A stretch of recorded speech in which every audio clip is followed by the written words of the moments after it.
Tennessee. From the east to the west, we are talking Cowboys everything. And you just entered the Cowboy Zone. Welcome back to another episode of the Cowboy Zone. I'm Marcus Jones coming to you from Memphis, Tennessee. Cowboy. And this is Lambo from Cowboys, y'all, out of Johnson City, Tennessee. Hey, Lambo, you may want to check to see if you switch back to the camera and not the microphone. Oh, really? Just check your audio settings. Let me check it.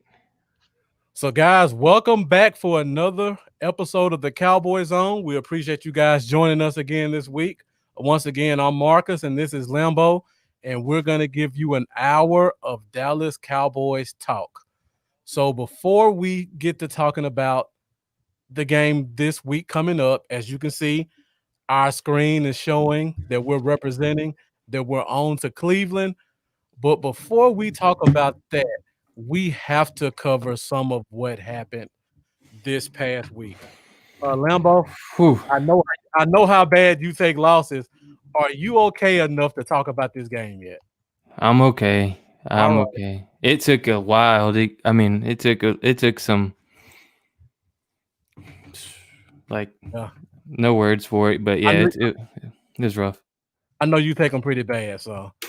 Yeah, I do. Like, my wife about wanted to kick me out of the house, everything. Yeah, I can imagine if you're that hype in a win, I can only imagine how bad it is. Yeah, I'm like fighting air and stuff, swinging like what? It's rated R, man. Okay, so I see we got a lot of people starting to come in here. We already up to 12 viewers in the first couple seconds. So guys, keep coming in. Make sure you share this. Make sure you like the video. Make sure you engage with us because we really appreciate you guys' support. And my boy Brian's already coming in. Beard Gang, appreciate you joining. Javier Rivera, thank you for joining. That's a new name, I believe. So we appreciate your support. And my guy Jeff, fresh off another podcast. Thank you for taking the time to come and join us for this one. Yeah. So let's start off with a game recap. And Lambo, you sound great now, so let's get to it. I know we lost the game, but we have to talk about some of the positives. So Lambo, give me a couple of the positives that you can take from last week's loss, if any. Oh man, positives. Oh, let me get the game back in my head. I like the fact that we were able to see Diggs show just a great mentality to have. You know, he got beat. That could have come. I mean, a lot of rookie corners, especially, probably would have took that hard. Probably would have gave up on the play as soon as they seen him 7 yards in front of him. Uh-huh. And the hustle that Diggs had, just seeing him out there pulling a dime, BB, chasing them down, not giving up.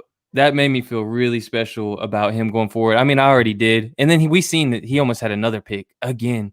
Yeah. He almost had another pick. So he's getting close. I felt really good about seeing that. It was like the only positive I could really take away from our secondary. But yeah, right. I felt good about Tyler Biadasz when he came in the second half.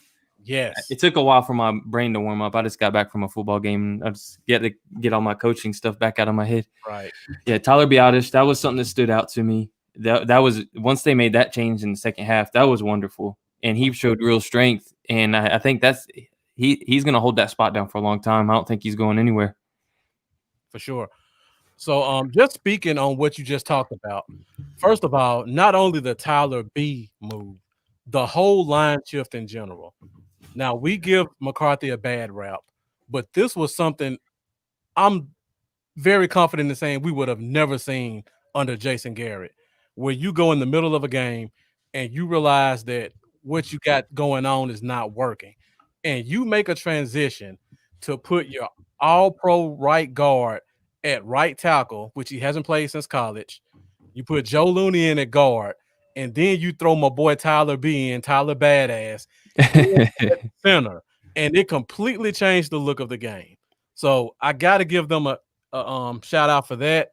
Like you mentioned, Trayvon Diggs made some good plays for us, and for all you people that are kind of jumping down his throat, let me say this, and I didn't want to go into the negatives yet.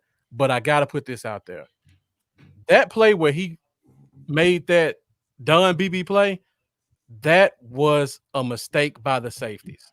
He's supposed to have help over top. Yes, if you guys go and watch the all 22 film that comes out and the coaches film, you would see that both of our safeties bit on a post route, and it was obvious Diggs was playing a cover 2 and his zone was 15 yards, and that's where he stopped at, and those safeties stopped and tried to play the guy he was supposed to play. And thank goodness Diggs had the awareness to see that they blew their coverage, and he played catch up, because you guys know Diggs is not a slow receiver, a slow corner. So there's no way he would have gotten burnt that bad. He was helping make up a mistake that our safeties made. I agree. Yeah, definitely. And what is up with Steven acting as if we are A-OK in the back end? Let's get one more positive out there, Lambo, before we do that. We'll get to the negatives in a minute. So, because we got to give love to the guys who showed up. Yeah. My guy, Cedric Memphis, M-Town. Oh, how did I not bring that up? I've been waiting for this game for probably 3 years now. This kid has the potential to be a starter in this league. Like, if we didn't have Lamb, I feel like everything Lamb did the first 3 weeks, he would have done it. He's that good of a player. He's been hampered by injuries. And also, before we go to negatives, we got to talk about Aldon Smith with not 1, not 2, but 3 sacks in one game for a guy that hasn't played football in 5 years. Like, how amazed were you by that, Lambo? I mean, extremely amazed. If you think back to the beginning of during the offseason when we were doing our over-under on Aldon Smith, I'm pretty sure you had the over-under at like 4.5 or something like that for the year. Or 5, I think, was the over-under we were going off of. And, we were – I can't remember what we said, but I don't think we were far over if we were over at all. And the fact that he just had 3 in a game.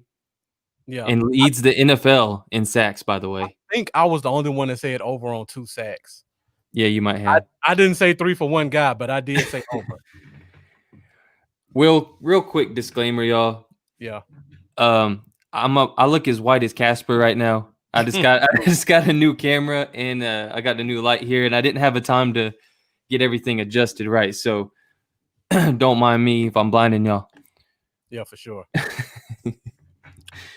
All right. Oh, and Mark Cantor made a good point.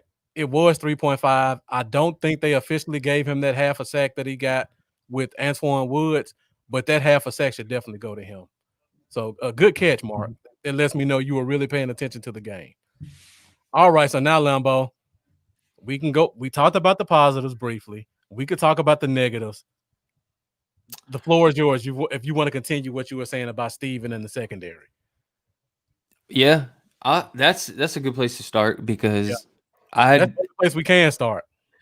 We are talking about I think I have it written down somewhere. You talking about the passer rating. Our passer rating against teams' passer rating against us is ridiculous.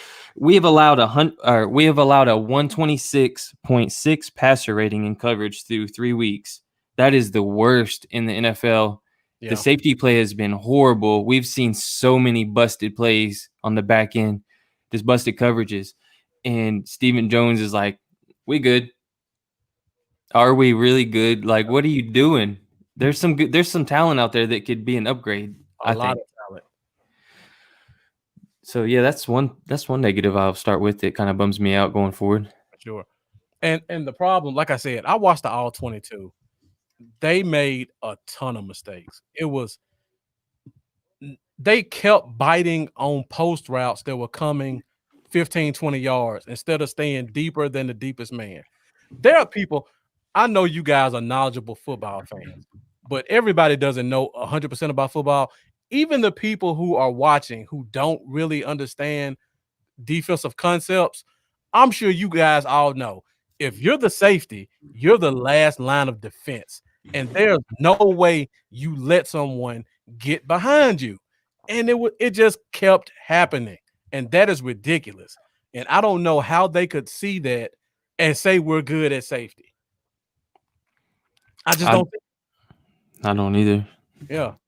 And I've been putting some of the stuff up here. Some of the guys have been talking about, like Brian says, whether or not we get ET, we need a guy at safety who knows what he's doing. Exactly. And Tony Jefferson's still out there too, ain't he? Tony Jefferson's still out there. Demarius Randall's still out there. Yeah. Eric Reed's still out there if you like him. Who else? There was I can't another think guy. I can't think of anybody else right now, but those are some good names. I mean, It's going to be an upgrade over Darian Thompson for sure. you can even go get a Prince Amukamara at corner and then put Worley back at safety. So there are options out there for cheap that we could go get if we needed to. Worley about got him a pick back there. He did. He did. He dropped it, and there was a holding call, and I think Lewis that messed it up. But right, and like Cole said, you don't let somebody get behind you. You're the safety. If you know nothing about football, if you're the deepest guy, nobody gets deeper than you. That's rule number one. And like Jeff just said, if Ha was worse than Darian Thompson, that's not a good sign. Oh yeah, and Eric, I'm sorry, I did forget Eric Reed. Thanks for catching it for me, Brian. So yeah, for sure. Jeff said Randall just got signed to a practice squad. Are you talking about Demarius Randall, the corner / safety that was with Oakland and Cleveland? Let me know if that's what you mean, Jeff. So yeah, I mean, we could probably spend an hour talking about how bad the safeties look, but I don't want to do that. Yeah, everybody knows that. So, Zeke, I think every single one of us took the over on Zeke at 100 yards this week, and man, were we wrong? Way wrong. So that's got to be a negative. So KJ Wright was in his head the whole game. Like if you go back and watch those drops Zeke had, he was looking for Wright before he even caught the ball. It was like, I'm gonna not watch the ball come in. I'm looking for Wright to see this hit coming. And every time I seen the ball going his way through the air, I'm thinking, stop throwing to him. Stop throwing to him. Send Pollard out for some routes if we're gonna do that. Come on, like, because he was. I love Zeke, but he was off his game, man. He couldn't catch. You know what bothered me about this game? After we made the line shift, we didn't run the ball anymore. Like, why didn't we try it after we had solidified the right side of the line? Good point. We completely gave up on the run, and we went out of the game. So that's not an excuse. That's a good point because that shift did so well in the past game. I would have liked to seen how the run blocking would have been under that change. Yeah, for sure. Like we said, Biotish was holding his own, and he looked like he was showing a lot of strength. I think he would have helped a lot of push up the middle too. So, yeah. And I'm guessing. I'm sorry. Go ahead, Lambo. Oh no, I was just gonna say I'm guessing. We're gonna see Martin at right tackle again going forward because it looks like Lyle Collins is really just dealing with some stuff still. Well, there was a tweet that came out about an hour or so ago, well, about 3 hours ago, where they asked Zach Martin about him playing right tackle, and he says, "No, I'm playing guard." Oh, that's what he said. I'm playing guard. Shut up, Zach Martin. You was doing a tremendous job at right tackle. So he only had like 1 or 2 mess ups on a little twist. Other than that, he was doing great. Yeah, like Brian said, it pained me too, Brian, because that line was rolling on all cylinders after they made that change. So I want to see him go back to it. And I see Mark put up there, don't get injury plagued Prince. Let me say this, Mark, because I agree. He's an injury plagued guy, but we got help coming back. Help is on the way. Hold on, my computer accidentally called somebody. I'm glad I wasn't connected. But help is on the way. We should have both of our corners back in 3 weeks. So if we just need a stopgap guy to give us a week or two, I feel like Prince can at least give us that. And like you said, Cole, when you're just an elite guy like Zach Martin is, you can put him anywhere. I mean, whether you put him at center, guard, or tackle, he's still going to be our best lineman as of right now. So yeah, Lambo. Another negative we have to talk about. Everson. Okay. That's a different one. If you want to talk about Everson, you could take that. I was actually gonna say special teams. No. Special teams screwed us from literally the first snap. When Tony Pollard had the muffed kick, led to a safety. And then you have a missed extra point. and then you have a blocked extra point. That cost us what, 4 points, and we lost by what, 6? We lost by 6 points. If we got those 4 points, we win that game with the field goal instead of Dak having to make a Superman play at the last minute. Which he gets blamed for losing the game when he was trying to make something happen when we shouldn't even have been there. Exactly. So, yeah, that's crazy, man. I agree. Special teams, I figured that was going to be a strong point this season. You and me both. Can we change this, Lambo? Like, it's looking pretty bad now, but is there any way you think we can change these special teams problems? Because he's already missed a field goal too. I don't know.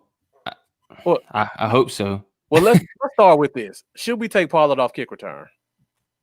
They don't look like they're going to, but I wouldn't. I would be okay with taking them off and making it and trying to change. Not just because of I'm not saying that just because of the one muff he had where he stared at the ball for 3 seconds, which I still don't know what he was doing. He did a little circle around it while staring at it. Right.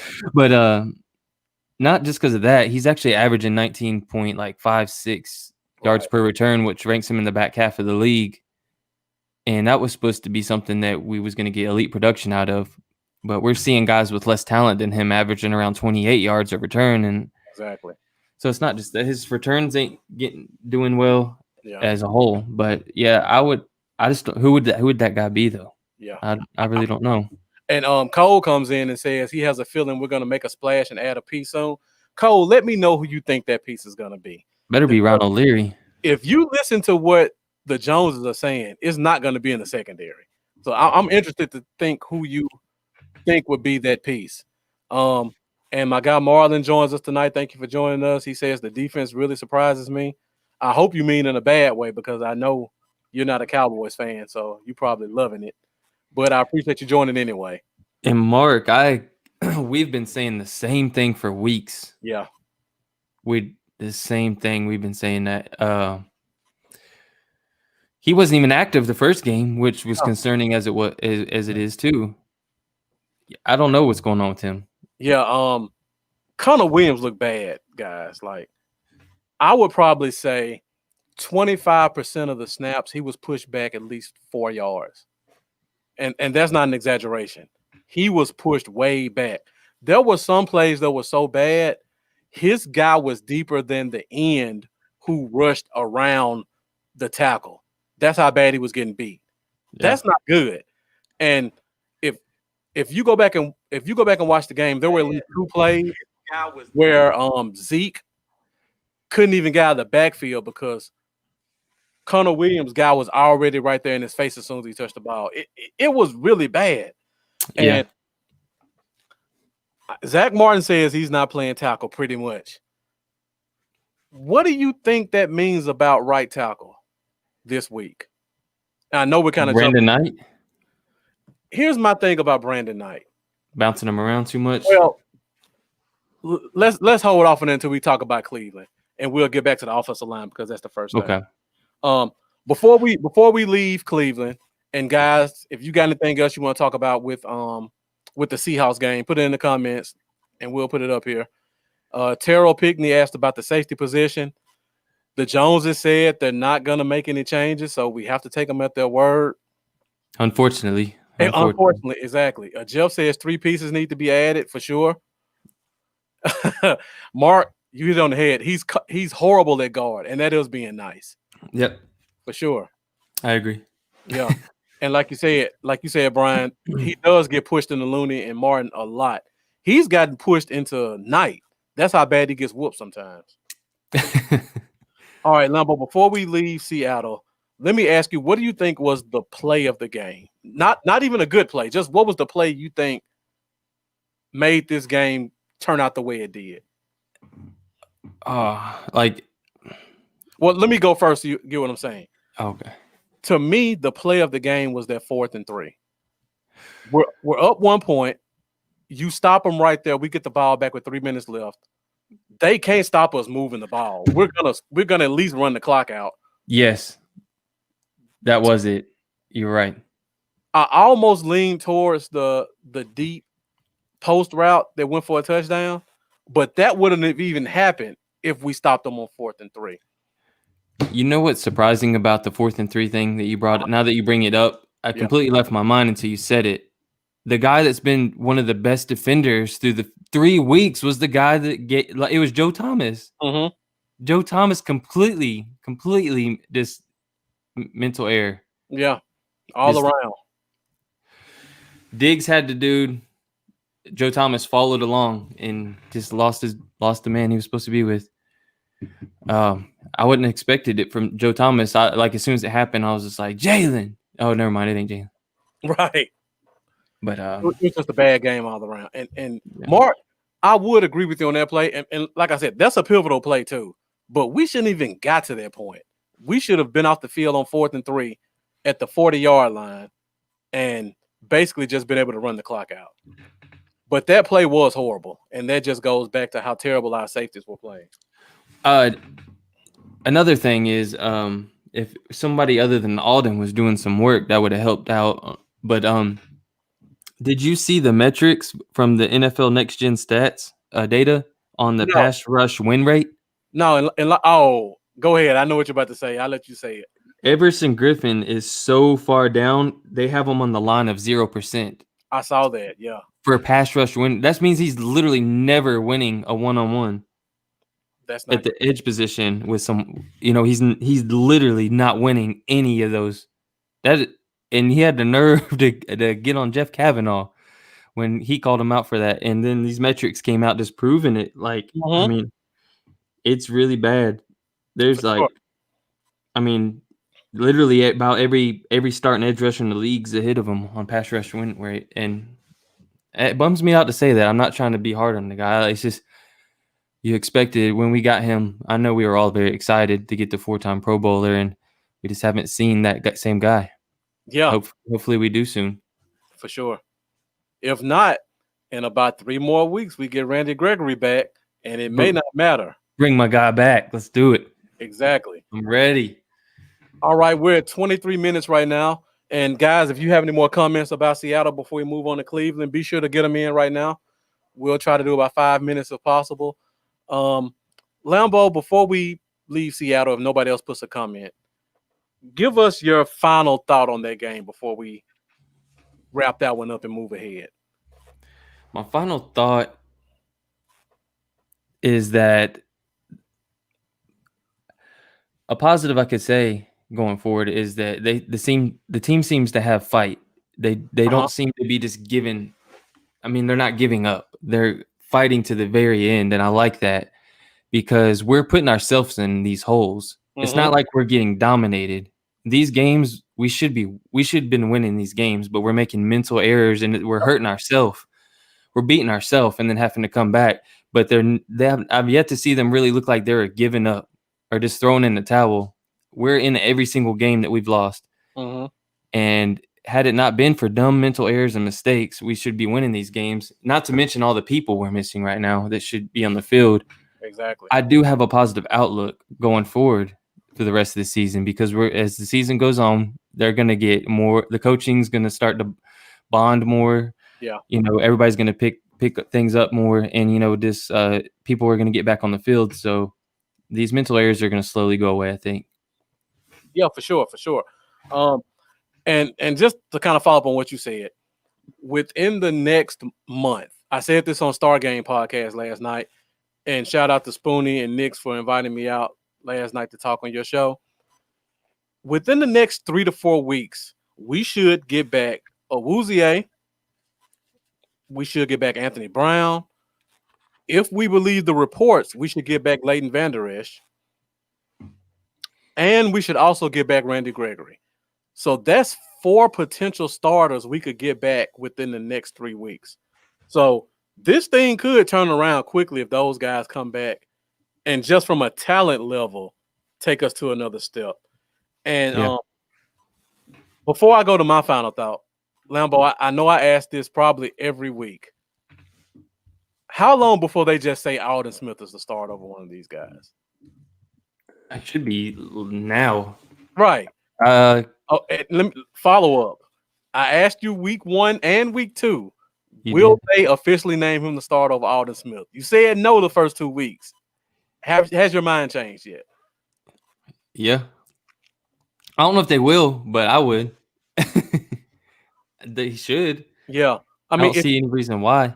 if you look at the snap count, once again, Alden Smith led all of our defensive linemen in snaps, 79%. Last week, D-Law was at 38%. He was up to 43 this week.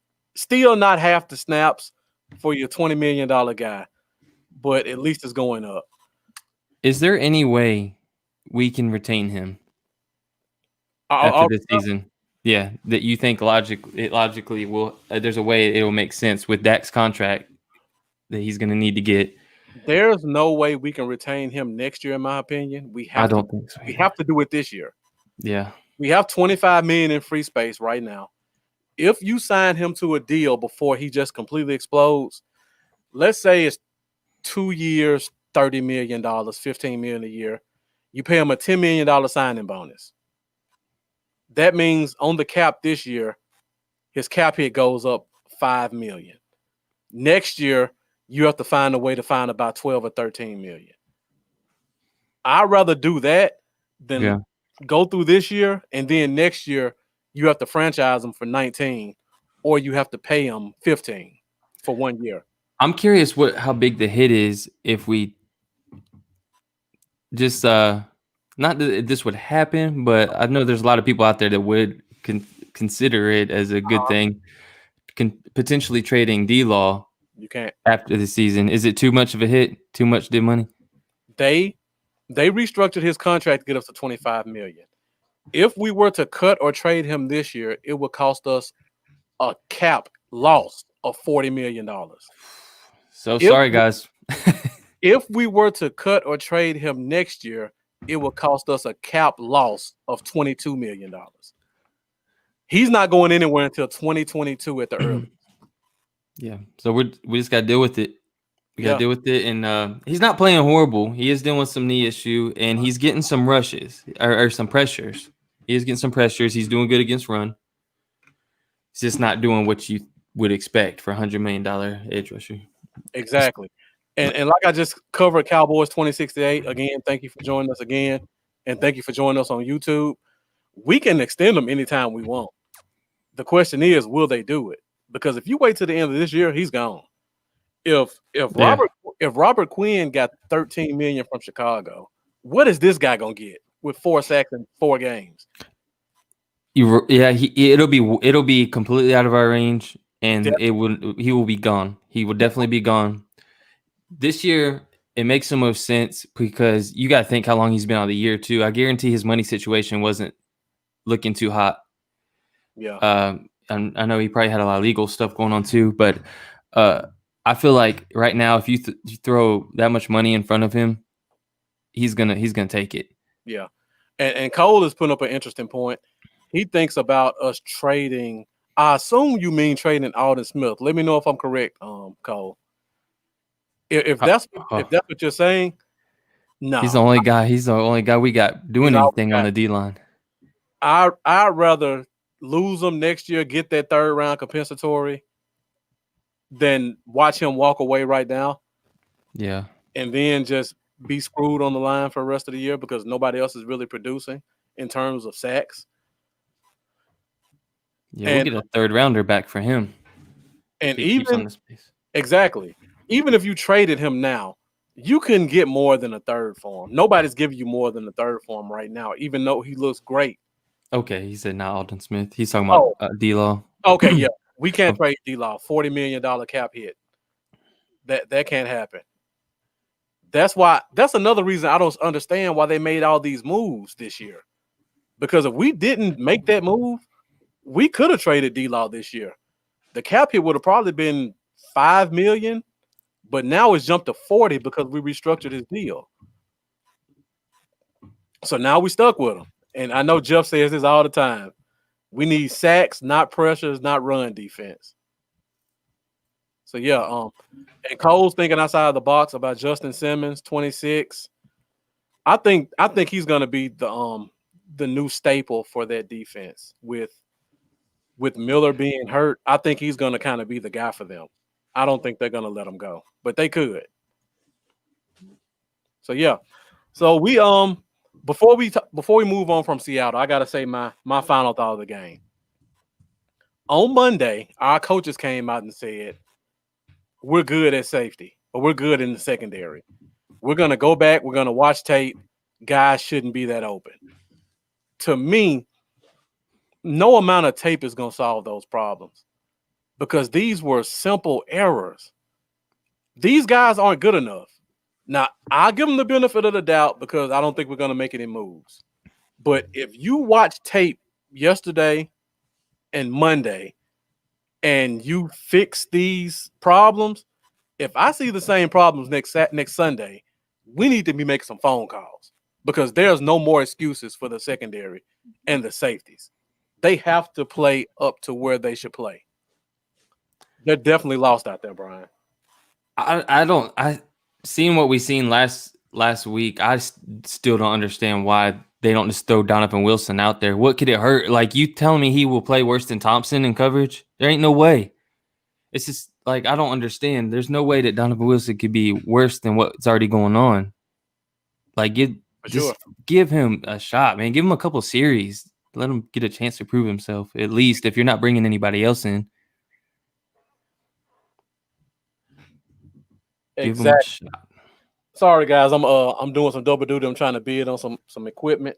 Oh, I remember you saying something about that. Yeah. Safeties are lost out there. Yeah, definitely. All right, so we're at 32 minutes, and now I think it's time for us to move on to Cleveland. All right, Seattle is now officially in the books. We're not talking about it anymore. Now we're on to this week's matchup. And I see the comments are starting to come in, Cole. I'll go ahead and let me hit those some first, and then we'll get to your comment, Cole. But I got a pin on it, so I'll definitely come back to it. The first thing we have to talk about for this week are the major storylines.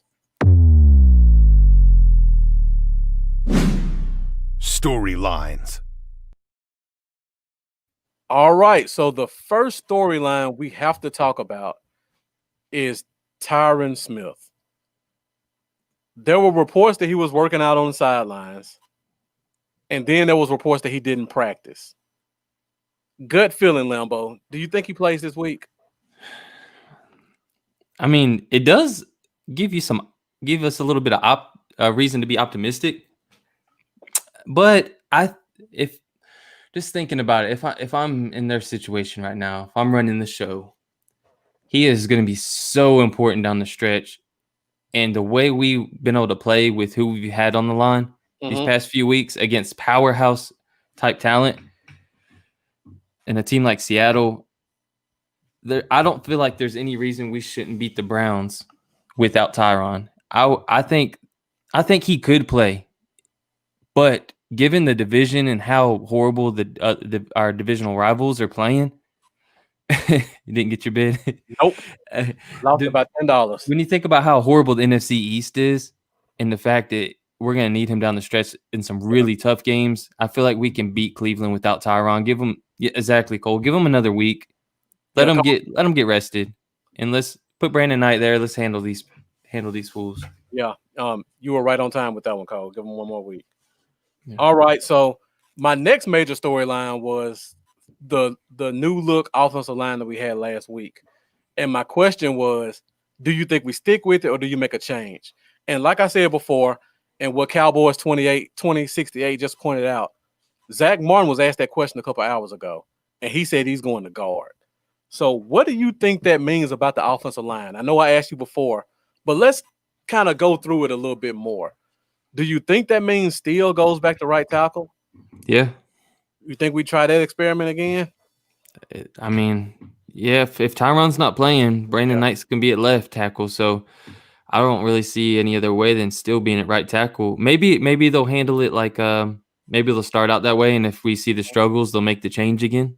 Yeah. We did sign a tackle this week. I don't know if you guys are familiar with Jordan Mills. He was signed to Dallas in 2015, and he got hurt, and he didn't make it out of camp.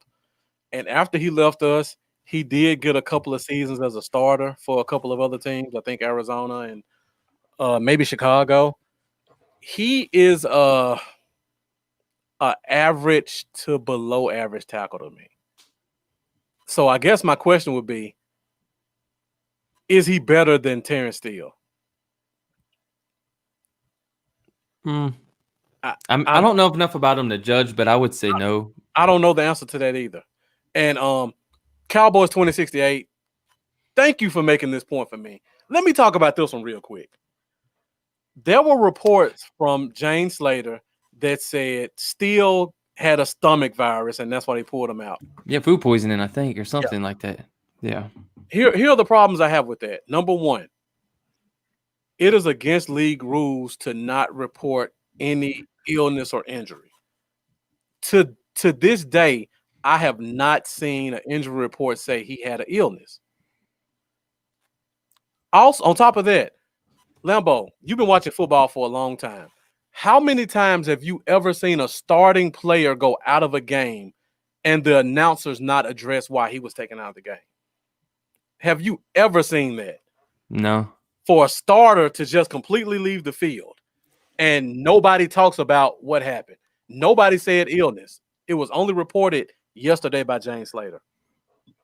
Not that I can remember anything ever happening like that. Also, aren't they all, at least because of COVID and stuff, aren't they all staying at the Omni at the Star or something like that? So wouldn't they all be eating from the same chefs from the Cowboys cafeteria? That's probably a good point. That was a good point. Why ain't nobody else got food poisoning? He was the only person that ate a certain item out of the entire team, entire roster? Exactly.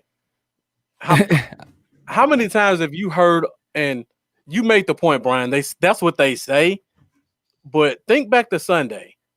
I know you've been watching football for a long time. Have you ever seen a situation where a starter for a team has an illness and nobody talks about that illness pre-game, during the game, or post-game? You don't hear about it until 2 days later. That does not make sense to me. Just admit the guy sucked and we replaced him. Nobody's feelings are gonna get hurt. Don't treat us like we're stupid fans.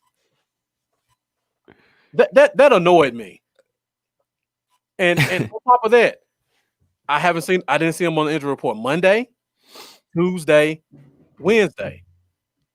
So I guess this just all hit him right before the game, and it got bad during the game, and then it went away after the clock went to 0. I mean, come on. I hope they don't think we're that naive. That's ridiculous. Just say the guy sucked, and we had to replace him.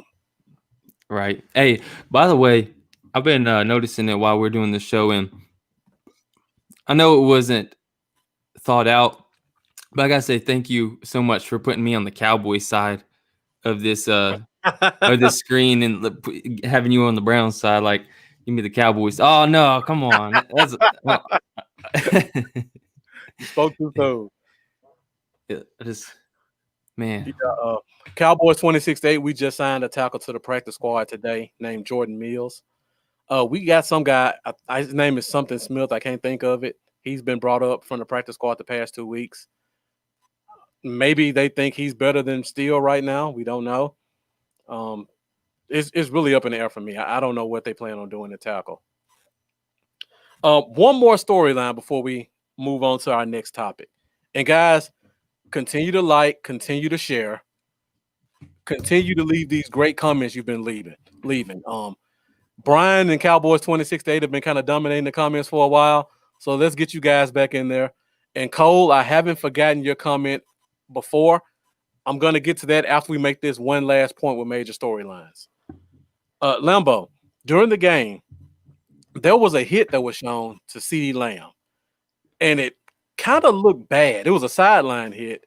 To me, it looked like his knee may have buckled before he got hit, and I was a little concerned about it, but he walked off under his own power. But after that, that's when the Cedric Wilson show started. So I guess the major storyline is, 1, is CeeDee Lamb hurt? And 2, do you think Cedric Wilson earns more snaps this week? It's crazy that I rarely ever not notice something like that, and somehow I didn't catch that, and I didn't get a chance to watch all 22 after. So maybe I can't believe I didn't catch that. I honestly didn't. I didn't see that Yeah, happen. Maybe my kids were wild and I yeah, and looked over or something, but I didn't see that. actually, if you go back and watch the stuff with Tristan Hill, they pulled a sound bite up where when the guy made the tackle, he stood up and said, "Boss told me to take him out." So they were kind of making it sound like the guy did a dirty hit on CD Lamb that the refs and everything missed. Go back and talk Wow. about that if you can. Yeah, I'm gonna do that. Yeah. Wow. So let's assume CD Lamb isn't hurt. Do you give Cedric Wilson more snaps this week after what he showed us? Yeah. I mean, like, I'm not saying put him in there more than Lamb, but definitely get him on the field more than he's been. He took that one slant he took to the house, and it looked like he was running with ease. Like, Yeah. I thought that he has a ton of potential ever since we came in the league out of Boise State, but I didn't realize he had that much getaway on him. Like, it just seems like he was going pretty fast, but it didn't look like he was even moving fast. He was just strolling along. Yeah, he's a long strider and accelerator. Yeah, he is long. Yeah, you got to get him in. You got to get him some more snaps. He looked terrific. Exactly. And Cole, you made the point about them putting Wilson back there on punt returns. Actually, they usually put Wilson on punt returns when it's within 20 yards just because he's a more sure catcher. Yeah. So I don't know if that was the reason or because CeeDee Lamb was hurt. I didn't really pay attention to the punts to notice what yard line they were on, but I do know Wilson normally feels the punts inside the 20. So that's something I will go back and take a look at, and I can follow up with you on that one. All right, Lambo, you got any other storylines to this game? I mean, it's been pretty quiet out of Cleveland, which is rare, so I don't have anything to really report on that side. I guess another thing, this is week 4, so the guys we put on IR would be eligible to come back this week, but according to what we've seen, it doesn't look like Sean Lee's coming back. It doesn't look like Lyle Collins is coming back. So how long do you think those guys are out? I don't know. I didn't realize Lyle Collins' situation was what it was until this week. Hearing or seeing what Jane Slater was saying about the hip and then the possible surgery, and now I believe the last thing I read was that he's going to try to play through it and see if he can get better. Yeah, which I'm kind of concerned this could be something that lingers on throughout the entire season, unfortunately, with the right tackle situation with Lyle Collins. Mm-hmm. Cowboys, they want to see us go empty set. 5 wide, I guess. Hey, if our line can hold up, I wouldn't be opposed to it. Yeah, man. That's the issue. Yeah, I'd be cool 4 wide. Do some more 4 wides. Yeah, that was actually a follow-up I had. Should we do more 4 wide to get both of them involved? I would be down for that. I would definitely be down for that. Yeah. And I see Brian's already going into our next topic. So let me go ahead and switch to this one.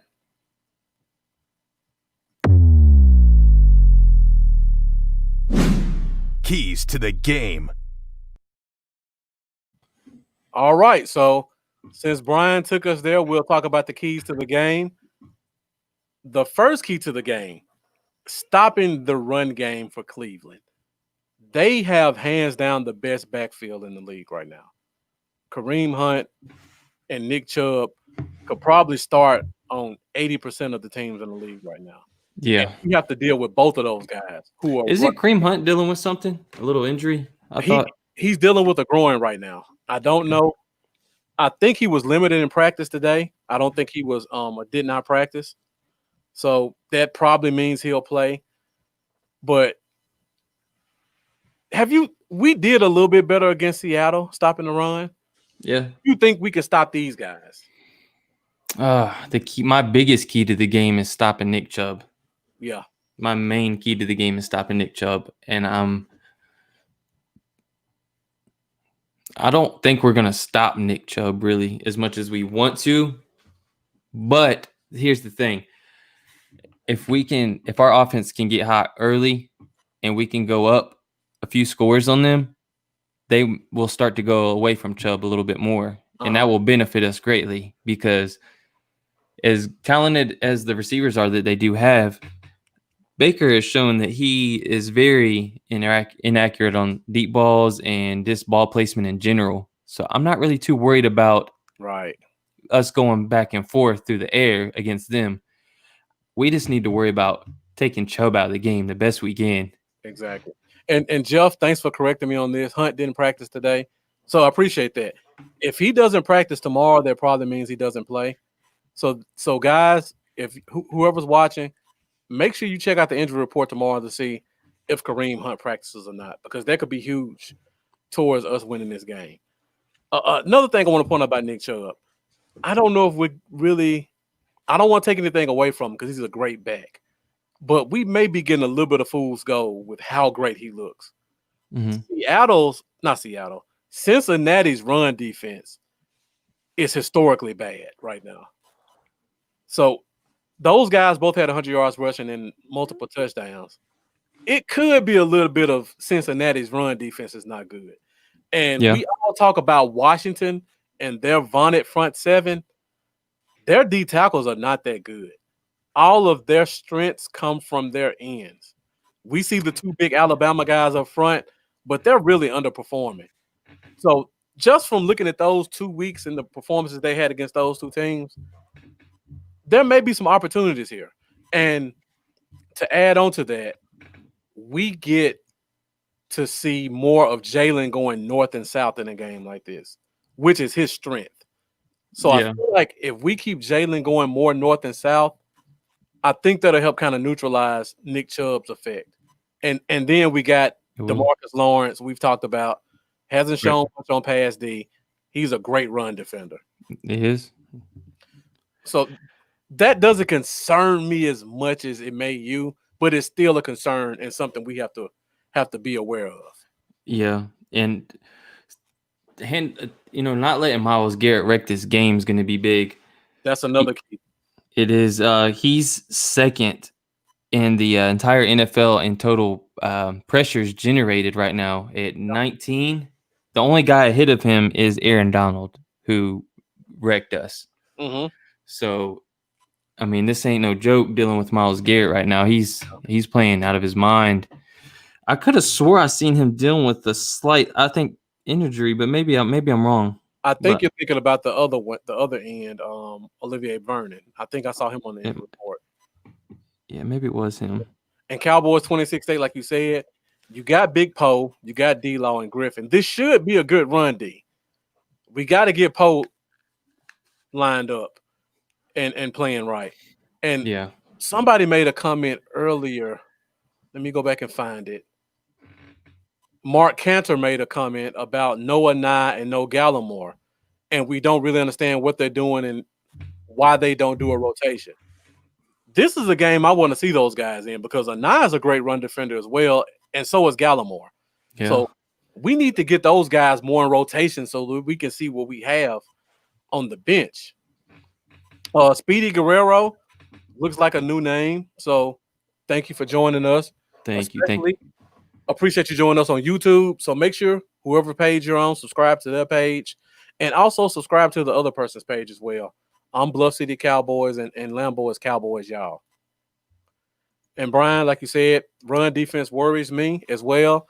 I'm hoping we get more of a north and south game, which is right in line with Jalen's strengths. So that may help us out.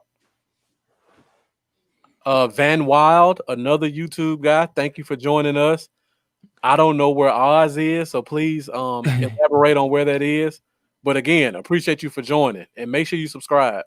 Hey, Cole, it's so funny that you said that because I was literally about to ask Marcus, how he feels about Tristan Hill's little rollover tackle? Like, do you like that he's showing some grittiness, some nastiness on the D-line, or do you think it was a little too much? Because sometimes guys like that are needed on a team that are just I mean, like Ndamukong, Yeah. If I said his first name, I always say his first name wrong, but he was people couldn't stand him. But man, did he make an impact? But at what cost? For sure. So, Van Weil, thank you for Oh. joining us from Australia. We really appreciate your support, joining us from across the world. that's awesome. I don't know what time it is there, but I'm sure it's quite a few hours in time difference. So whatever time it is there, whether it's early morning, either way, thank you for joining us. We really appreciate it. And Cole, great question Yeah. about Tristan Hill. To me, I give him the benefit of the doubt, only because I don't know who he is as a player. Yeah. If I see it's a pattern, then it may concern me. But for now, I give it to happy to be on the field, adrenaline, Yeah. whatever you want to say. If you think about it too, if you think back to playing days, playing ball, I know there's many times where I may have had someone hooked by the ankle and they just put that hand in the dirt and kind of just squeeze on. Yeah. So he could have been one of those situations where as he is in the process of tackling him, he's just holding on for dear life because he don't know if his knee's down. He might, so we never know. He might have really thought that he hadn't went down yet. Yeah. But who knows? It did look like he kind of rolled over. So like you said, if there's a pattern, like if a pattern starts after this and we just keep seeing stuff, then we'll know that, that was probably intentional. Yeah. And I was a dirty player when I played, so I know dirty plays when I play them. I let my anger get to me, man. I never got mad. I just came on the field as a dirty player. And I wish one of my friends from high school was here with me. He could probably tell you some stories, but I won't get into that. I can't even fault you for it, man, because I'd throw a blindside hit. Like if it was there, I'm taking bam. I played, as they said, to the echo of the whistle. I'll just leave it at that. Yeah. At least as much as I heard it. All right. I got to get one more key to the game before we move on. This is probably the biggest key of all. We can't get out coached. No. We've played some great coaching staffs the first 3 weeks. Seattle, Atlanta, even though we beat them, the Rams. Yeah. We can't get out coached by by Cleveland. If we get out coached this game, I really, really have some issues because this has been one of the worst coaching staffs in the league for the past decade outside of the Jets. So does this give you some of that feeling of the Jets game from last year leading into it? You know what? And I know my boy Jeff is still here. I told Jeff last year we would lose to the Jets because I saw it. I don't see it in this game. I saw the matchups that the Jets had that would hurt us. I don't see those same matchups here. And when I say outcoach us, this is what I mean. Don't get cute. Don't do any trick plays. If they give you something, you take it. Don't overthink it. Cleveland's coaching staff is not known for being juggernauts. They're going to give you some stuff. You take it. Don't try to do something to get a storyline to say, hey, the run game is back, or hey, our D-line is back. You do what they give us, and you let talent beat talent. For sure. Thanks for backing me up on that, Jeff. Yeah, this is a game I'd really like to see us win, man. That's all I know. Because if you look at the next 2 weeks, we have the Browns and then the Giants. We should win these games and come out 3-2. Then we got the Cardinals. So if you're looking at the next, we have the Browns, the Giants, the Cardinals, Washington, and the Eagles. So the next 5 games, I'm thinking 4-1 would be nice to come out of that. I think we might take a loss to the Cardinals. Yeah, that would leave us at 5-3 going into or playing against Pittsburgh in Week 9. And then, like I said, we get Randy Gregory back, we get Leighton Vander Esch back, we get Chidobe Awuzie back, we get Anthony Brown back. Hopefully, we'll have Tyron Smith back. We'll have a lot of help when we get to that point. We just got to hope the guys we have now can hold down the fort. 2068, this is a great question, but we're at 55 minutes right now. So I want to cover a couple more topics about this Cleveland game before we get to a question like that. But that's a great question. And I wish we could touch it now, but we still have so much more to talk about with this game. All right, Lambo. Let's go ahead to our next topic, and that will be key matchups. I think we've kind of talked about them, but we can go through a couple of specific matchups that we need to address. Key matchups. All right. So we got to start with the first one, which is, I think, the biggest one. You touched on it earlier when we first started talking about Cleveland. That's Myles Garrett. Yeah. Myles Garrett actually plays both sides of the line, so it's hard to say which side he'll play on more. I'm assuming he'll play more on the left tackle side. So we'll just say Myles Garrett versus Brandon Knight. Brandon Knight's looked good the past couple of weeks, but this is a different kind of animal. What do you think we need to do to neutralize him? We're gonna have to be. There's gonna be a lot of chips and double teams. I don't know, man. It's gonna be tough. It's gonna be really tough to stop the pressure from him. We're gonna have to get the ball out quick. We're gonna have to chip him, and I don't know, man. You would be best actually answering this. You played some on the line. Yeah, I did. So you'd be best answering this. Before I say this, Tommy Hamilton, another new name I don't recognize. Thank you for joining us. I didn't overlook your comment, and you're right. They did do something similar to Dak last week, and it completely got overlooked or against the Rams. So good eye on that one. Lets me know you really follow the game. To me, you just gotta hope for the best, honestly. Like, this is special. Yeah. And what's more concerning about Myles Garrett is the guy next to him, Sheldon Richardson. We haven't heard his name much since he left the Jets, but this guy is still a beast. And more than likely, he's going to be lined up heads up against Connor Williams. That's actually more scary than Myles Garrett to me, because at least with Brandon Knight, you can give some help. And like Cowboys 2068 said, Blake Bell did an awesome job helping last week. Like, there were some points in time he was blocking the ends by himself with no help. And he was completely crackbacking guys. So Myles Garrett with Brandon Knight and Blake Bell helping, I think we can get past that. The problem is, what do we do about Richardson? Because he could eat Connor Williams' lunch. If we got him. At what point in this game, if Connor Williams is getting destroyed early on, do they make a switch? And what is that switch? Is it Looney to left guard? I mean, I would love to see that, honestly. That'd be better than Connor Williams there, I feel like. And like Cowboys 26 said, I think Tyler B has to play center this week, no matter what. I think he's going to be there for the next 8 years. For sure. Maybe 9, 10. Exactly.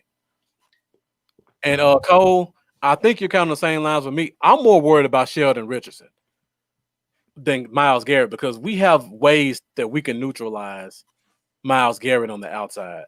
We don't have a way to stop Sheldon Richardson from bench pressing Connor Williams into Dak's face. Yeah. Especially if they find a way to isolate him.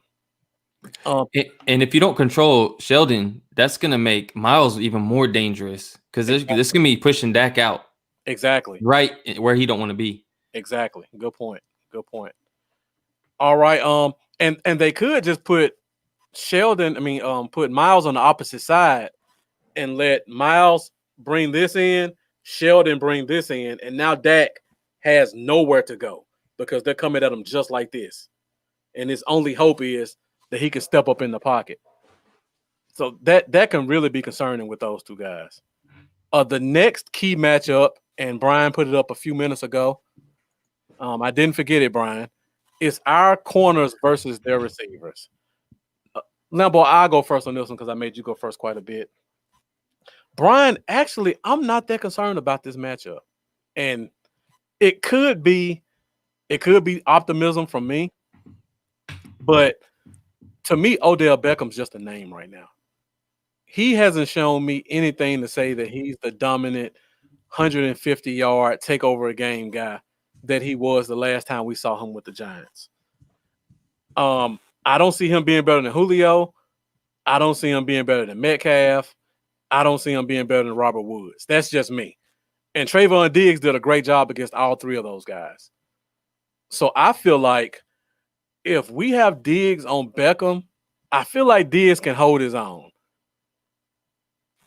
The question is, and Lambeau has to step away for a minute, but I'll keep holding it down.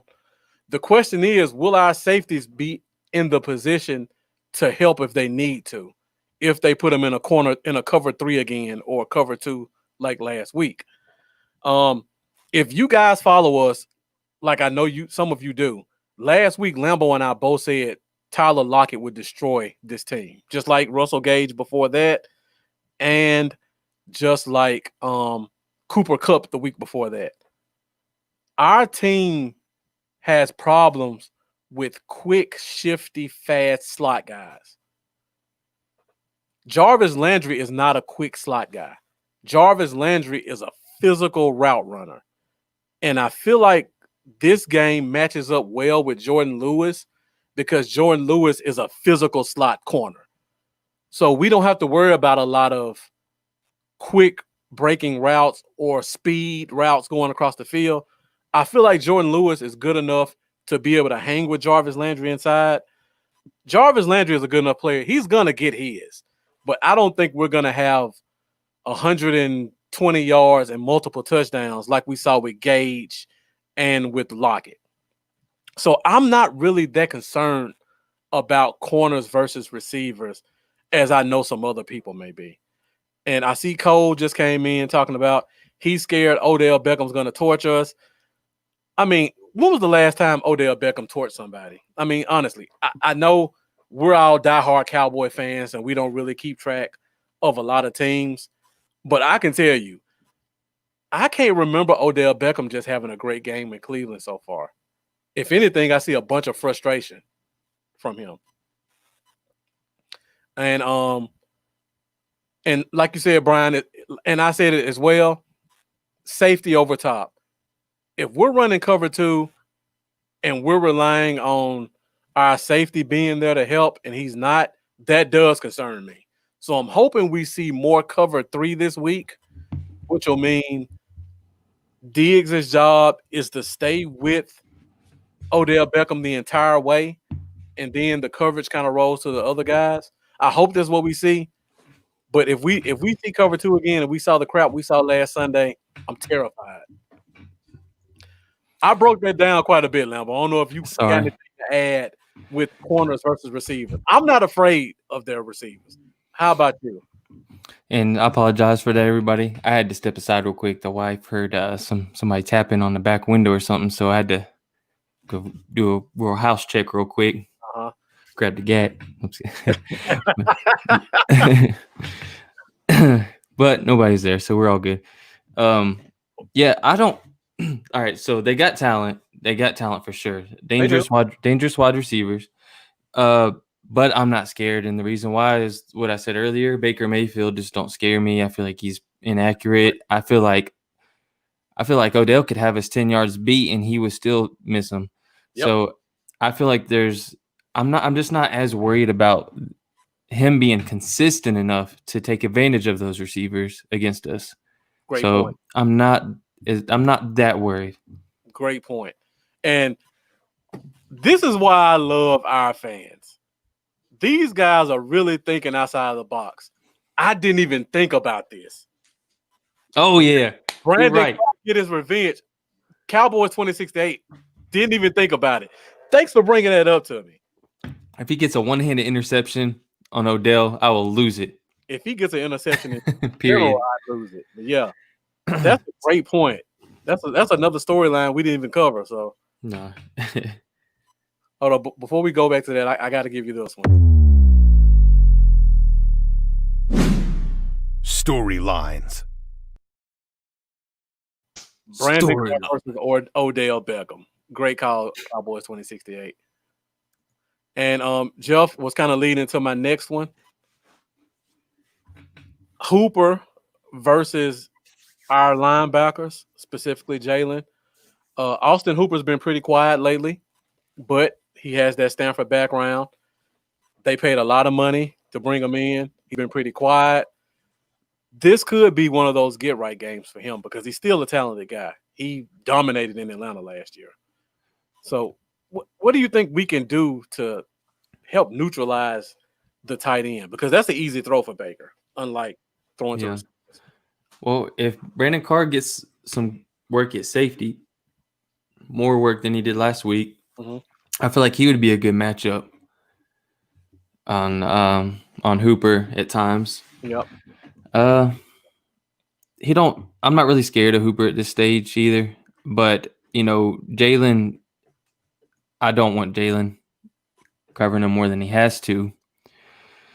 So I don't know. I'm not really sure what we can do there, but I'm not terribly worried about Hooper. Is Njoku still injured that you know of? Yeah, I think he's on IR if I'm not mistaken. Okay, so that's good. I mean, but yeah, I don't know, man. I would like to see Carr actually play on Hooper a good portion of the time. Yeah, they've been talking to Jalen a lot. Yeah, well, he's not.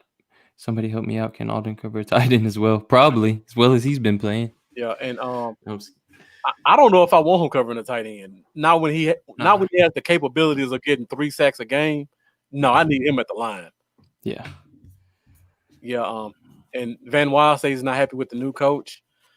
I'm gonna hold judgment on McCarthy right now because McCarthy's an offensive guy, and when you deal with guys like that, they're deep into what they know. I've been fairly pleased with the offense. And when I saw them make those adjustments to the line last week, I was really pleased. The questions are defense. Yeah. Mike Nolan. That's where our issue is right now. Now, you know what? Yeah. I got something to say to Mike Nolan about how I've been feeling about him. And here goes. You are a smelly pirate hooker. Why don't you go back to your home on Whore Island? That's how I'm feeling about him. All right, I'm good. From the classic Anchorman movie, all my favorites, for sure. But yeah, I'm not happy either. If McCarthy keeps trusting in Nolan and we don't see anything change, then I have concerns about McCarthy. But until then, he's doing a good enough job on offense that I'm going to give him a pass. Yeah, but got my eye on him. But like you said, just the fact that we came out with the actual complete change and shift in the O line, that gives me hope that he's willing to make those key changes during games that we really need. Right. And to piggyback on what you just said, McCarthy. But until then, we just saw Mike McCarthy make changes on the offensive line. He brought in a center who hasn't played all offseason. He puts our starting center at guard. He puts our starting guard at tackle. Why can't we see that on the defensive line? Why? And I think it was Brian who brought it up earlier, or it was Mark. I'm sorry, Mark. Mark brought it up. Why don't we see Gallimore? Let's see something different. Let's see a 9 inside. Yes, I would love to see more of both of them. Those are two guys that I'm so excited about leading into the season, and we're not really seeing hardly any of them.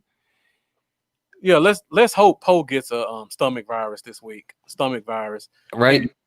I know he's eating. That's for sure. Exactly, and let's hope we see more of Woods and a guy like a Gallimore inside. But and Tommy Hamilton, great point. A couple years ago was offense, now it's defense. When can we see some balance? Yeah, sure.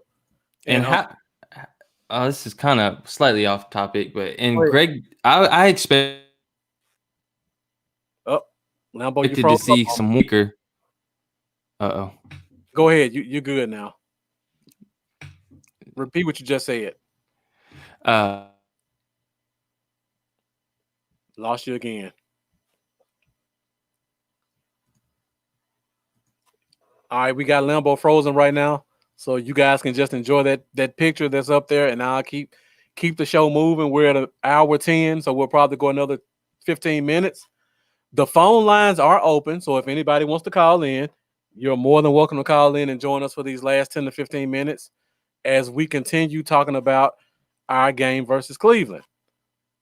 And Cowboys 2068 says, with Randy and Alden, we have true outside backers for this scheme. If Poe could be a true nose, this would work. I agree. We brought Poe in to be a true nose. He hasn't shown us that yet, and hopefully he'll show us that. Yeah, I think Lambo took a Miller break, Cole, or maybe that guy got through the window and got him. I don't know. Let's hope for the former. Wasn't? Yeah, you're starting to freeze up again.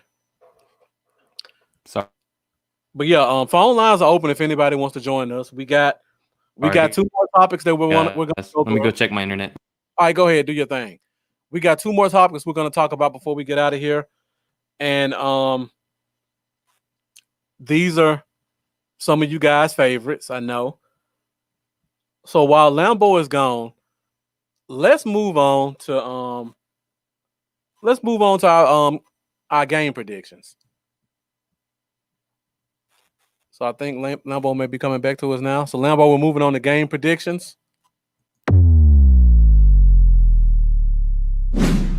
Game prediction. All right, guys, we've covered this team from top to bottom, and we're at an hour, 12 minutes. We're about to get out here pretty soon. Before we go, make sure wherever you are, make sure you like the video, because you guys' engagements, not only in our comments, but on our videos, helps us to keep growing this thing. The guys who've been with us for a couple of months, you see a lot of new names are coming in here, and these are people who know football, and that makes for a better show for all of us. So make sure you continue to help us keep that engagement. Like our pages, share this video, because somebody that you know may not have caught it and they need to see it. And also subscribe to our YouTube channels so that we can continue to grow there as well. And Lambo, I see a lot of these game predictions are coming in.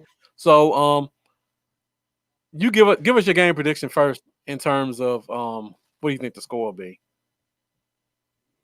Brian stays with the 40 burgers. I love it, Brian. Give me a 41-24. Okay. No, I'm just kidding. Cowboys. 41-24 Cowboys. They're going to come out there just pissed off. Yeah. Now, for me, I feel like you've been saying all show, Baker Mayfield is a screw up. He's going to screw up a couple of plays. And I feel like this is one of those games where we can see our defense kind of build some confidence and get a couple more sacks, and we'll do over-unders on our pregame show this Sunday. But I feel like the defense is going to make some plays. I feel like we're going to finally get those turnovers. We're going to finally get those sacks.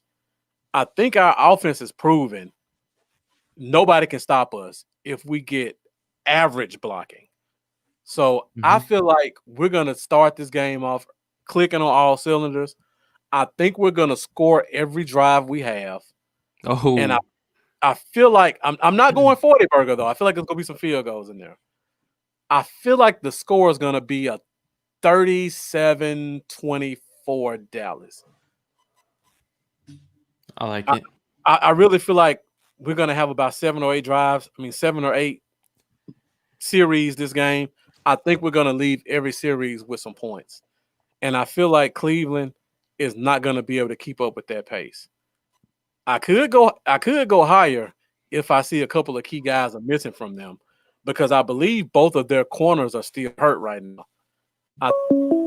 We got a phone call. Caller, it's Jeff.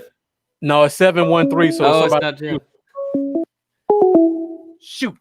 713 call back again. Marcus hung up on you. No, I didn't hang up. Oh. Something happened and it disappeared right before I answered it. So 713 number, please call back again. 713. Where's 713 at? That's Houston. Okay. Texas. Houston, Texas. Thanks, Mike Jones. But yeah, so we got a lot of scores coming in. We got 35-21. All right, we're trying it again. 713. All right, 713, you on the air. Hey, man, how y'all doing? It's Cole over here. Hey, what's going on? Hey, I had a feeling it was you. Yeah, man, I've been long overdue calling in. Most definitely. Well, we appreciate Man. your support, man. So the floor is yours. Oh, man, I appreciate y'all. And I just want y'all to know y'all doing a heck of a job, man. I enjoy listening to y'all every chance I get. We get to go to the Cowboys game for anniversary against the Giants, but now my wife's got me going to the Daggum, Tennessee, up there around y'all. Okay. Am I Okay. watch the game up there? Are you gonna be able to watch a game?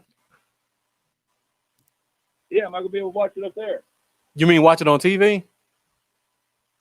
Oh, Yeah. We get every game. Oh man, you know what?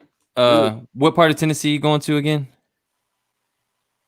We're gonna be up there around Gatlinburg and Pigeon Forge and all that. Oh, you're gonna be out in East Tennessee, man. You're gonna be in my area, my woods. So Marcus is on the western side. So like Marcus is like he's a lot closer to Dallas than Marcus is actually 7 hours to the west of me. That's how long width wise the state of Tennessee is. And I'm in the very eastern side, right around I'm about an hour from Gatlinburg to the east of it. Yeah. And we are only 3 hours from Charlotte and 4 hours from Atlanta and then 5 hours from Nashville. So we get a lot of those Titans, Panthers, and freaking Falcons games if the Cowboys aren't playing a primetime game. So being that we're playing the Browns, there's a chance it might not be televised. Well, that's the 12 o'clock game on Fox right now. So yeah, it depends on what kind of playing. Yeah, it just depends on what time.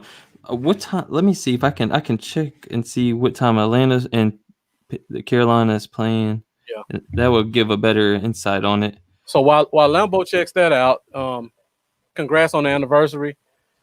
And let me get your game prediction, Cole. I don't think you did put it in the comments. I see you put 32-17. Tell me why you chose that score. Yes, man. I really think that coaching staff they know we're solid. I know we got a weak line, but I still think we can prevail with the run game. I think they'll try to set a tone pretty early, and I think Diggs will probably get his first INT this week. I agree. I think the defense might do possibly 3 turnovers. I agree. Cleveland likes to self-destruct almost in a sense like we do. Yes. You know what I mean? Exactly.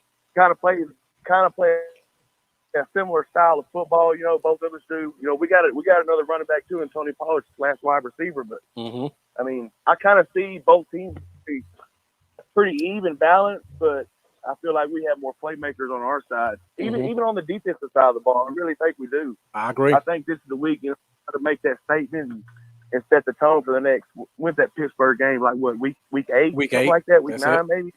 Yeah. I think we're just going to run this table all the way to that game, and I think we'll pretty well set a tone for the whole season. For sure.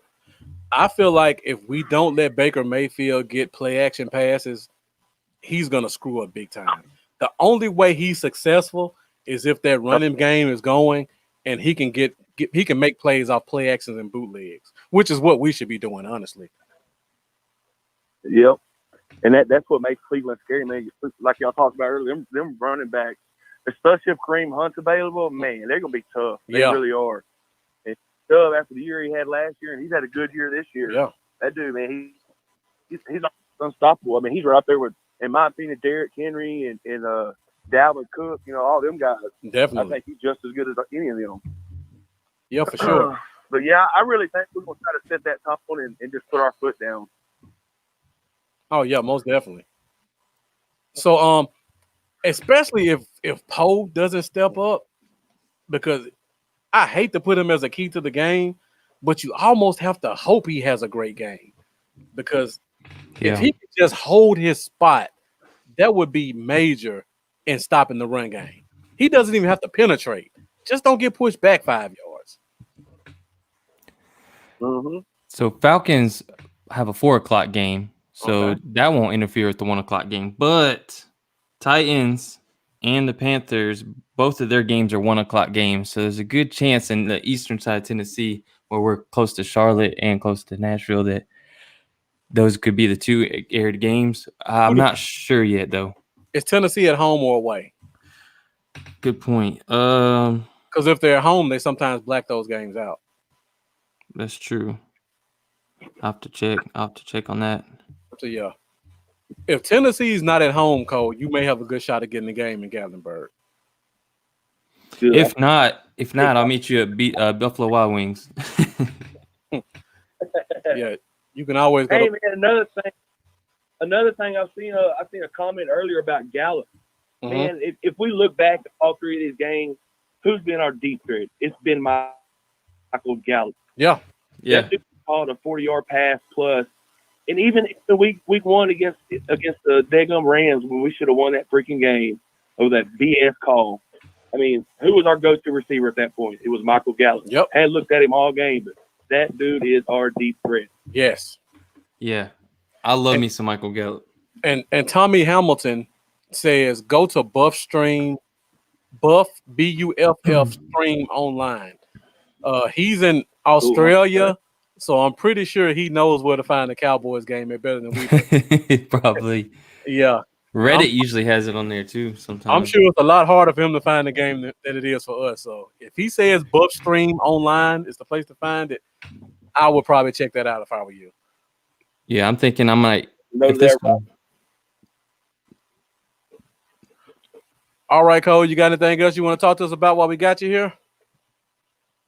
Yes, I want to see complimentary football. We haven't seen it in so long with Dallas. I'm talking about years. I just see complimentary football.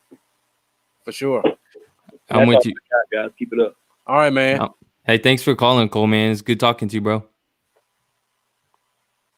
Yeah, all right, man. Y'all take it easy. And enjoy Gatlinburg. Don't have your wife getting mad at you for watching. Hey, we got some great play. We got some awesome. Gatlinburg's awesome. If you ain't been there, I don't know if you've been there yet, but if you haven't, you're gonna love it out here, man. It's beautiful part of the country, man. Get you some moonshine while you're out here. Definitely go hit up that old Spokey.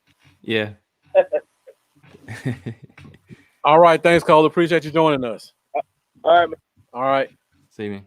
All right, guys. I see the chat is starting to slow down a little bit, so we'll go into our last topic, and it's always a favorite. And this time we will go into our bold predictions.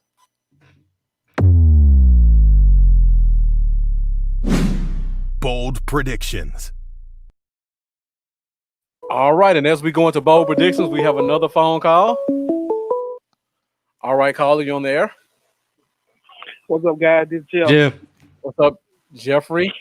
I had to call in after Limbo gave me that shout out when the phone. So I had to call in. I just knew that last call was going to be you, and then it was Cole. I was like, "Oh, okay, we got a new."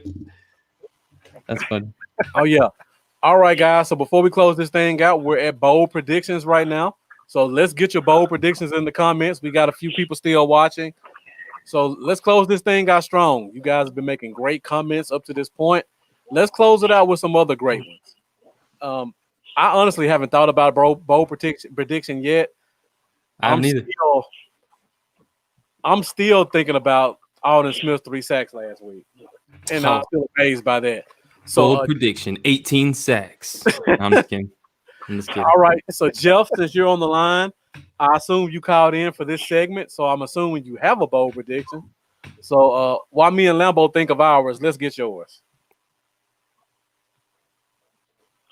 All right, my bold prediction is gonna be not so bold, but it would be big for us. Okay. I'm gonna predict that we have 0 turnovers in this game, but yet we cause 3 turnovers in the game. Okay. That would be good. That would be good. That would definitely lead to a huge win. Yeah. That would warrant our 40 burger to 20 or so point win. Yep. And I go a bit further with my bold prediction. One of those turnovers is going to be that pick for Trayvon Diggs that Lambo's been talking about the last 3 weeks. Okay. Yes. All right. That's my bold prediction. Is pick 6 Trayvon Diggs. We've seen him in 3 straight games drop a pick. Like he just gets around the ball. He's gonna get one, and Baker Mayfield's gonna be the idiot to throw it. That's my bold prediction. It seems like I take Limbo's bold prediction. It Yeah. seems like I take Yeah. Limbo's bold prediction every week. I know. You know what? Cowboys 26-8. You actually took my bold prediction, so I have to think of another one. He said Chubb gets under 60 yards on the ground. Mine was gonna be under 50. So great minds think alike. So I have to think of another one. Brian says Alden has 3 more sacks. D-Law gets a sack. Diggs gets a pick, and Lamb gets his first TD. I do think Lamb gets a TD too. I mean, how much further into the season can he go? He's actually one of the top slot guys. Well, leading up to last week, he was one of the top slot guys in the league, and in most categories as a rookie. His touchdown's got to come soon. Yeah, for sure. All right, Lambo, you got your bold prediction yet? Yeah. Oh, right. I'll do a new one. I'm still trying to think of one too. I do. I was gonna say Trayvon pick 6, but I think I'm gonna think up a new one real quick. Okay, look at this. Blake Bell and Dalton Schultz get a touchdown. Okay. That would be good. That's bold.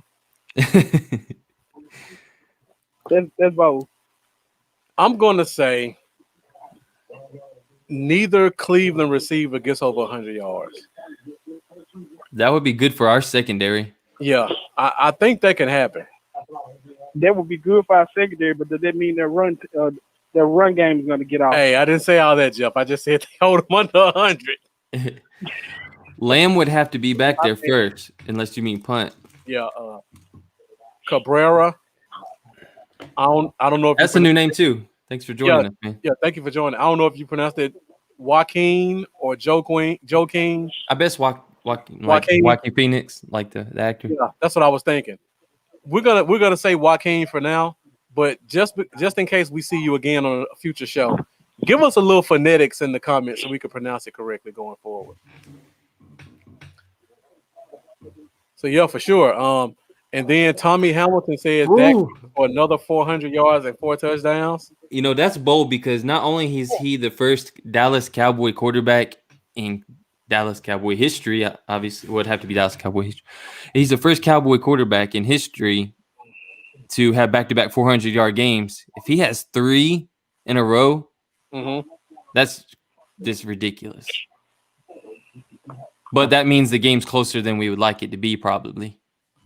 All right, Lambo, he says it's pronounced Joaquin. Okay. Joaquin.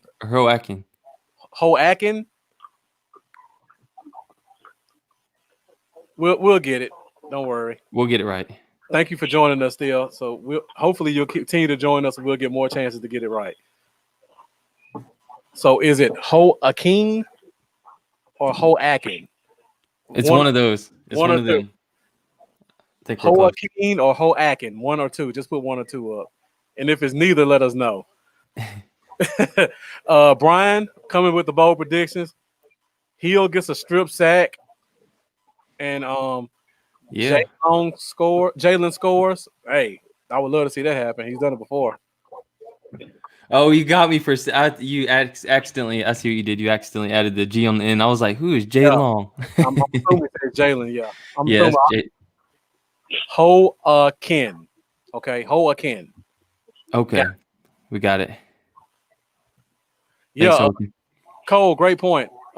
He's leading by 150 passing yards, our receivers. Josh Allen's the next closest. And I don't think, are we going to do fantasy favorites, Lambo?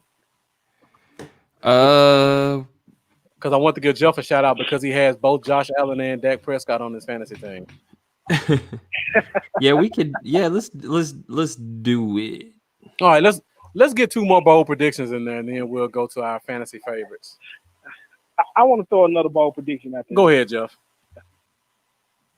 What's the league record for the longest field goal? 64 yards. 64 yards. Bold prediction. Gary Zerline is going to break their record and kick a 65-yard field goal. Okay. I like that. That would be good. That would give him some confidence. We'll see if he's really great the leg still. Too bad for fantasy purposes. It'll just be 5 points for whoever got him as a kicker. Though. Yeah. Tommy Hamilton says he has Dak and Josh as well. So you guys are killing it. and Brian gave us our last bold prediction before we move on. Dak gets 500 yards and 5 touchdowns. Ooh. Cranking it up, taking it up another level, huh? Going to 11. I like it, Brian. We must ain't gonna run the ball. We Yeah, must not gonna run the ball at all. Exactly. For sure. All right, so let's go to our last segment of the night, and we're an hour and 30 minutes. Thank you, everybody who stuck with us for the entire time. We really appreciate you guys' support. We'll try to make this one quick, but let's get those fantasy favorites in. Fantasy favorites.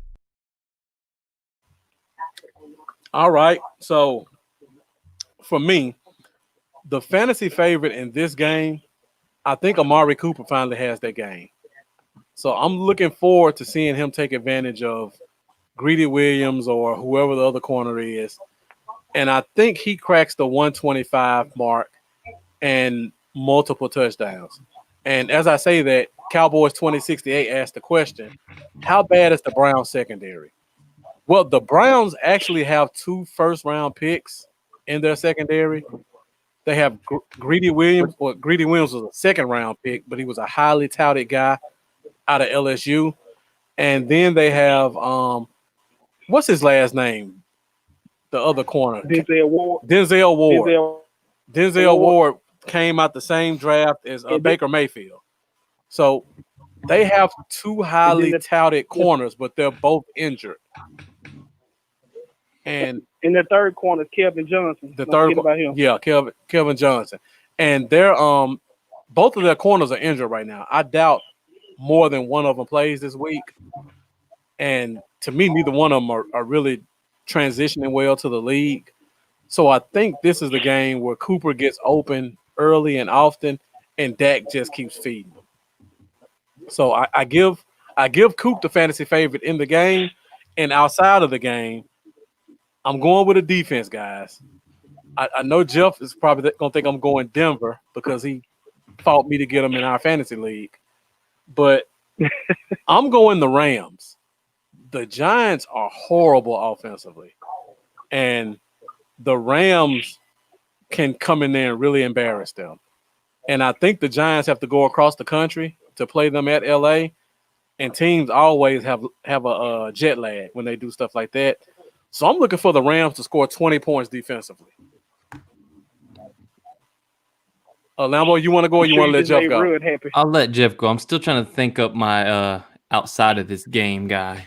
All right, Jeff, give us your fantasy favorite in this game and just in the league in general.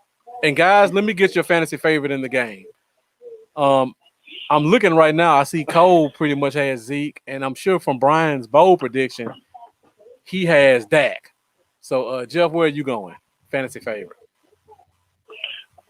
I think this is going for this game. It's going to be a redeeming game for Zeke. I believe Zeke is going to go for 150 and 2 touchdowns. Okay. Even with Sheldon Richardson up front and Larry in Joby, I think his name. Yeah. They're pretty stout up front. I think we're going to take advantage and we're going to run behind Zach Martin this game. And I think we're going to take advantage of it. Because, I mean, you got to think about it. Cleveland defense is going to be in a nickel, probably a base nickel the whole time. Have to be. If not a dime. Have to be. So I believe we're going to take advantage of that defender being a cornerback or another safety and run right at him. Yeah. All right. Now give us your fantasy favorite outside of this game and don't say Josh Allen. Why I can't say Josh Allen? No wishful thinking. All right, my fantasy favorite outside of this game.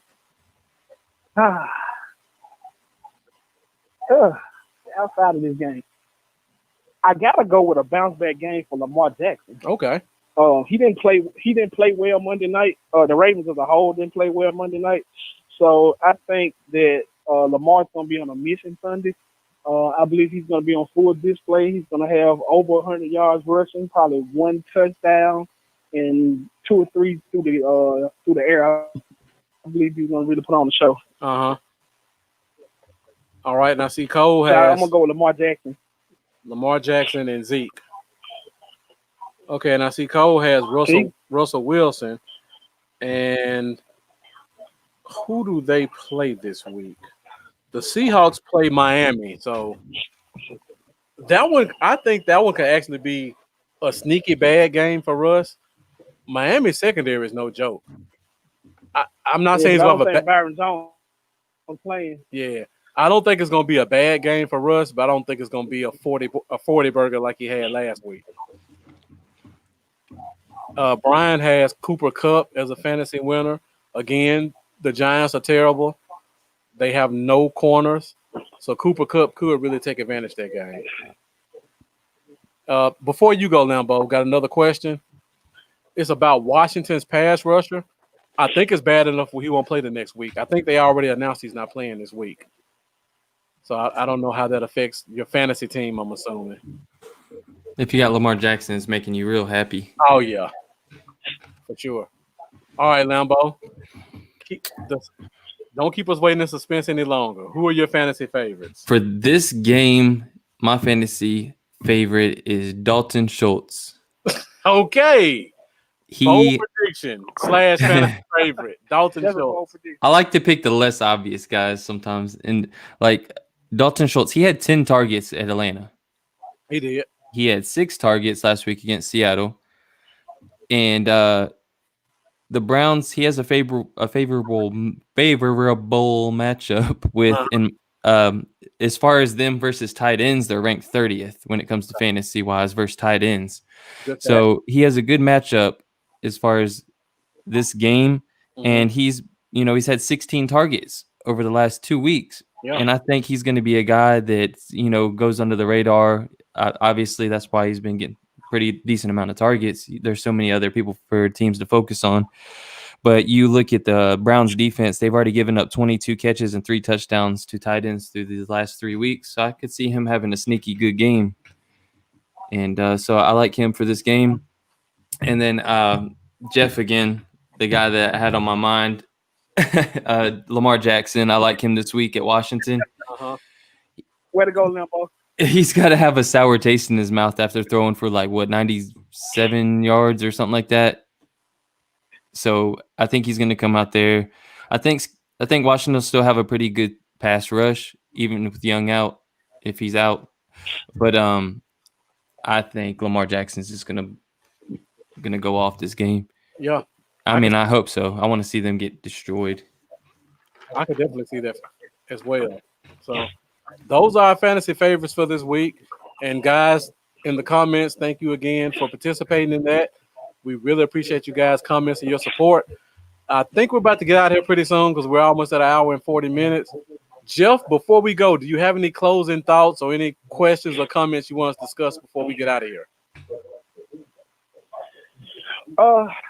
Yeah. I've been listening to the show the whole time and doing stuff in the background. I really hope that the Cleveland front four don't take this game over. Yeah, they can. In our 3 games, like you said, second half of last game was a little bit different.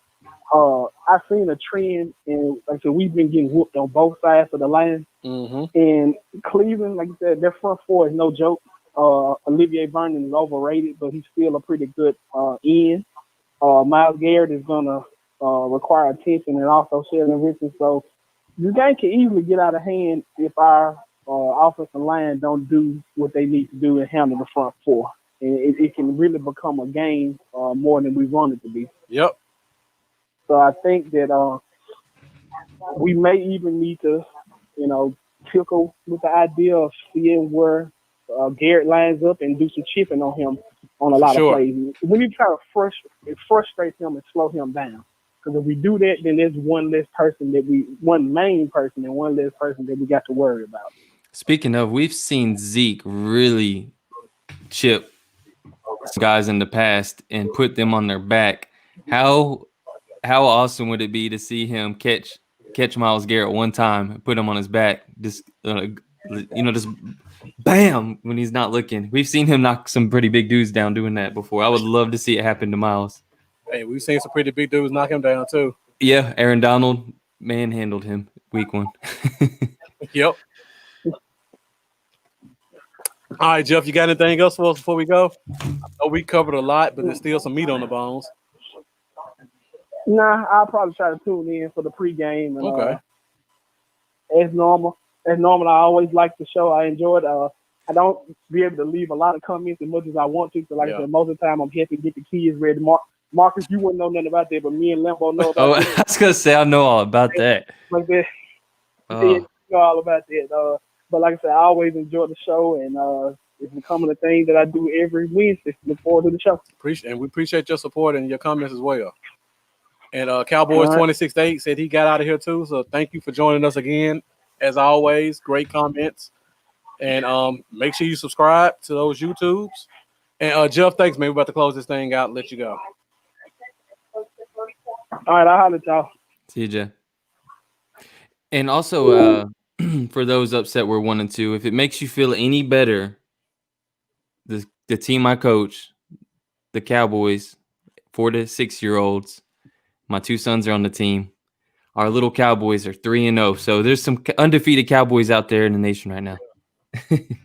Thanks, Brian. We really appreciate your support. Appreciate it. Yeah, you're doing a great job with the team too, Lambo. You tell me every week and give me an update on how you sound. Yeah. So I know you're a proud papa right now. Wednesday.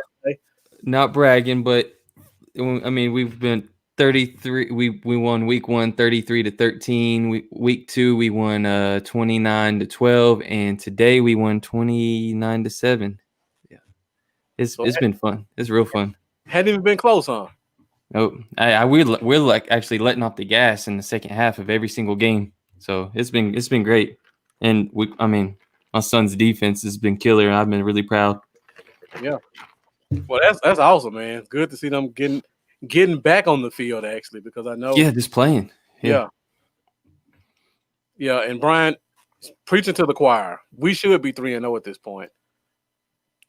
All coaching. That's right. Exactly. Little kids ain't nothing without me. I'm just kidding. I'm just playing. Like make a call to Dallas to get you up there. All right, so I see things are starting to wind down a little bit. Again, an hour 43 minutes, a whole lot longer than we expected. Yeah, this flies. Time flies when you're having fun talking Cowboys. Exactly. So for all you guys who stuck with us, thank you for your comments. Thank you for rocking with us. We appreciate you guys' continued support. And we will see you this Sunday, 11 a.m. Central Time, for our pregame show. Dallas plays at 12 p.m. Central, so we will definitely get out before an hour this Sunday. So make sure you join us for not an hour of power. We'll call it 50 minutes of power. And before we go, Lambo. Thank you, Cole, and have a great night as well, Brian. And, you guys, good night, Rosie. You guys can find me at Cowboys Y'all, and that's on Facebook, Instagram, Twitter, YouTube, Patreon. And, we really appreciate you guys. Help us get our subscribers up on YouTube. Help Marcus get to 100 so he can get his name on there. And I love the work you did down here on the pictures this week with Alden Smith, Dak, and Lamb. Those are great pictures, by the way. Thanks. I'm trying to improve every week with the videos and the graphics. So every week I try to put different people up there. I don't know if you guys have noticed. So if next week you guys want a certain person to be featured on our flyer or at the bottom of our screen, let us know who you think the player of the game is for that week, and we'll make sure to put them on the bottom of our screens for that week, for that game. So again, Lambo, did you give them all your info? Yep. All right. Like Lambo said, I'm trying to get to 100. I'm still at 70. Let's get the support up. Let's get the subscribers on YouTube. Bluff City Cowboys. Bluff Cowboys on Twitter. Bluff City Cowboys on Instagram. Bluff City Cowboys on YouTube. Once again, thank you for joining us on the Cowboy Zone. Lambo and I really appreciate you guys' support. And another reminder, join us this Sunday, 11 a.m. Central Time, for our pregame show. All right, Lambo, any other last thoughts? Nope. See y'all Sunday. Thanks for tuning in. We love y'all. All right. Have a good night, guys.